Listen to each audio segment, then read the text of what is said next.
Halo sobat, kembali lagi di channel Juara Donghua. Kali ini admin akan melanjutkan lagi alur cerita Battle Through the Heavens chapter terbaru.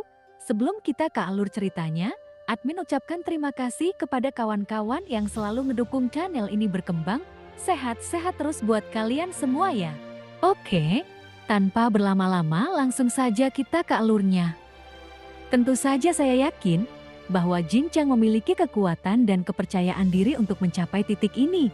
Pasti karena dia memiliki pendukung di belakang layar, karena sudah terbukti di seluruh alam iblis Halloween ini, jika ada yang mengusik, pasti langsung dibunuhnya.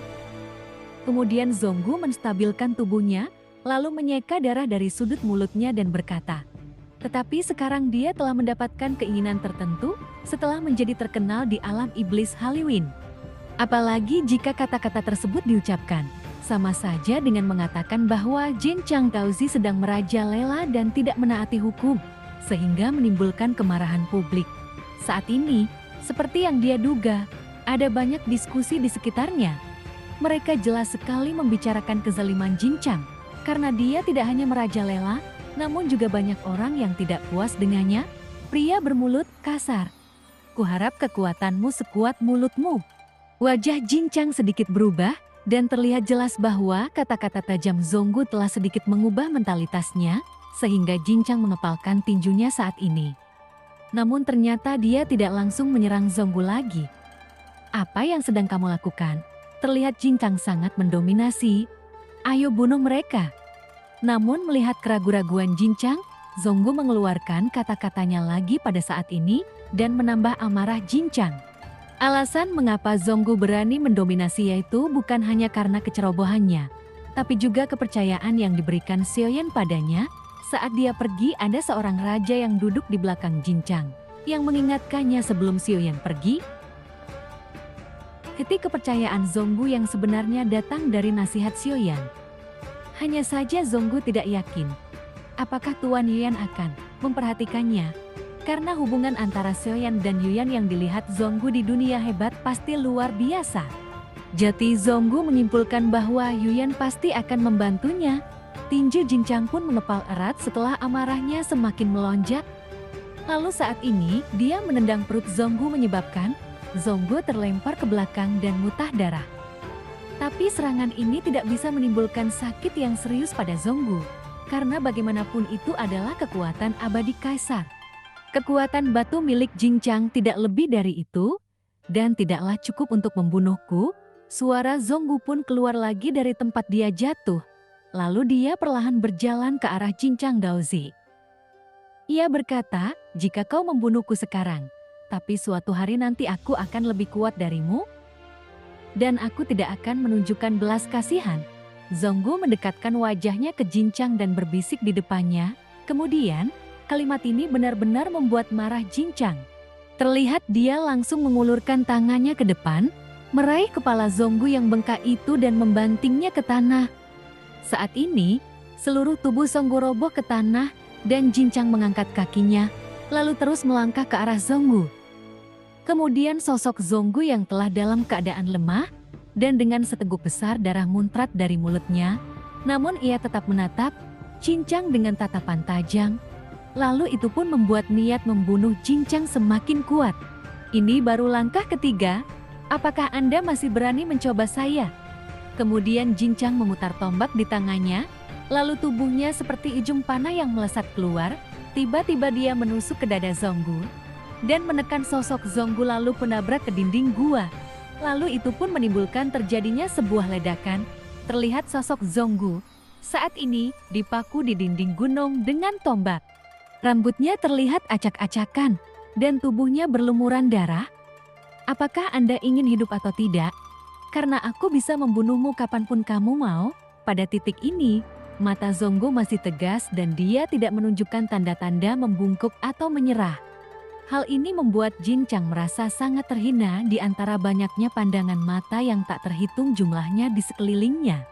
Karena Anda tidak peduli dengan hidup Anda sendiri. Jadi mari kita mulai saja dengan mereka. Jin Chang lalu diam-diam melihat kembali ke arah Jin Donming, Long Biao dan Yongdong. Saya mungkin akan dihukum karena membunuh Zonggu, Tapi membunuh beberapa budak dewa tidak ada pengaruh hukum untuk saya. Saat ini terlihat 7 atau 8 sosok berdiri dan kemudian memandang mereka bertiga dengan mata penuh semangat. Jin Dongming pun memancarkan aura yang kuat meskipun ada ketakutan di dalam hatinya, namun dia tidak mau untuk memperlihatkannya. Jin Chang berkata, "Ayolah, saya ingin melihat siapa yang takut saat ini." Long Biao pun kini memasang postur bahwa dia siap bertarung kapan saja dan tampak seperti siap mati. Kekuatannya juga cukup bagus, karena dia juga bahkan belum pernah menunjukkan kekuatan aslinya sejauh ini. Mereka yang bisa bersembunyi tidak akan pernah berkata apa-apa, dan mereka yang bisa lari tidak akan pernah memaksakan diri untuk datang secara keseluruhan, kecuali benar-benar diperlukan. Jin Chang berkata, "Anda tidak akan pernah mengambil tindakan dengan mudah. Tangkap dia duluan." Suaranya nyaring dan matanya langsung tertuju pada Long Biao. Kemudian itu membuat Long Biao tiba-tiba terlihat sedikit panik.